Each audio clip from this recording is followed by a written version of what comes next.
लोकशाहीचा चौथा स्तंभ म्हणून आपल्या पत्रकारितेच्या माध्यमातून समाजाभिमुख कार्य करणाऱ्या तारांनी उत्साह 6वा वर्धापन दिन नुकताच उत्साहात आणि थाटात पार पडला। या विशेष सोहळ्याला विविध क्षेत्रातील मान्यवरांनी उपस्थित राहून कार्यक्रमाची शोभा वाढवली आणि तारा न्यूजच्या पुढील वाटचालीस शुभेच्छा दिल्या।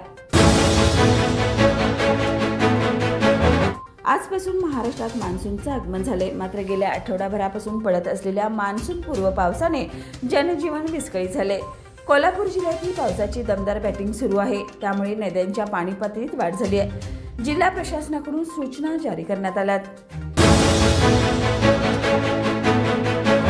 शहर हद्दवाढीचा प्रश्न गेली अनेक वर्ष प्रलंबित आहे। कोणत्याही शहरी पायाभूत सुविधा उपलब्ध न करता शहराच्या भोवती वाढत चाललेले नागरीकरण धोकादायक आहे। त्यामुळे कोल्हापूर शहराची टप्प्याटप्प्याने हद्दवाढ करावी अशी आम आदमी पार्टीची भूमिका आहे। कोल्हापुरातील लक्ष्मीपुरी येथील महाराष्ट्र एजन्सी या दुकानावर महापालिकेच्या आरोग्य विभागाने कारवाई करत अंदाजे 25 लाख रुपये किमतीचे 18,000 किलो प्लास्टिक जप्त केले।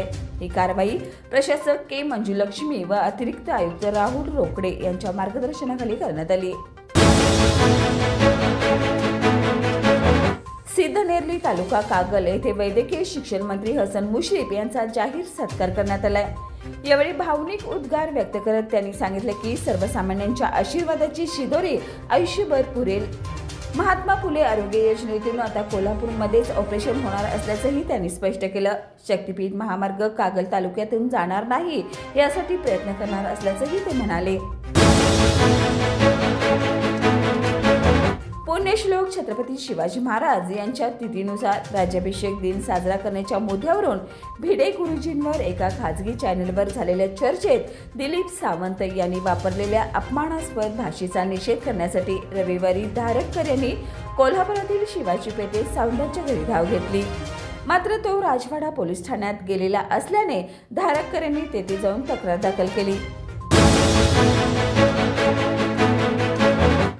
कोल्हापूर महापालिकेच्या आरोग्य विभागाने डेंग्यू प्रतिबंधासाठी शहरभर विविध ठिकाणी सक्रिय पावले उचललेत।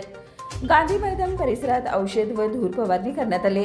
तपोवन भागातील बांधीव चॅनलची स्वच्छता करून डासाच्या उत्पत्तीवर नियंत्रण ठेवण्याचा प्रयत्न करण्यात आलाय। कोल्हापूर जिल्ह्यात गेल्या 8 दिवसापासून मुसळधार पाऊस कोसळतोय। राधानगरी तालुक्यातही पावसाची संततधार सुरू आहे। परिणामी ताजीपूर अभयारण्य परिसर पर्यटकांसाठी बंद करण्यात आलाय। अभयारण्यातील जंगल सफारी अनिश्चित काळासाठी बंद केली आहे।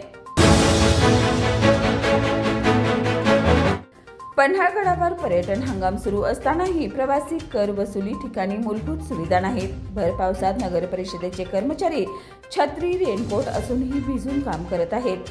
पर्यटकही ओलेचिंबू होऊन कर भरताना दिसत आहेत।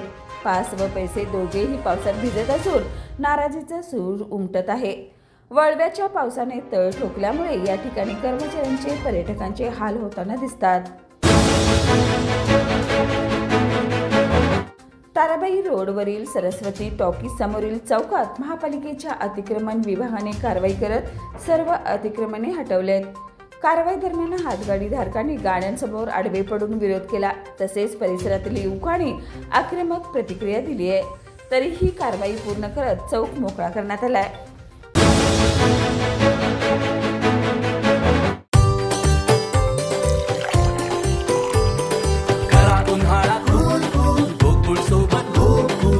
गोकुळ सोबत गो कूल।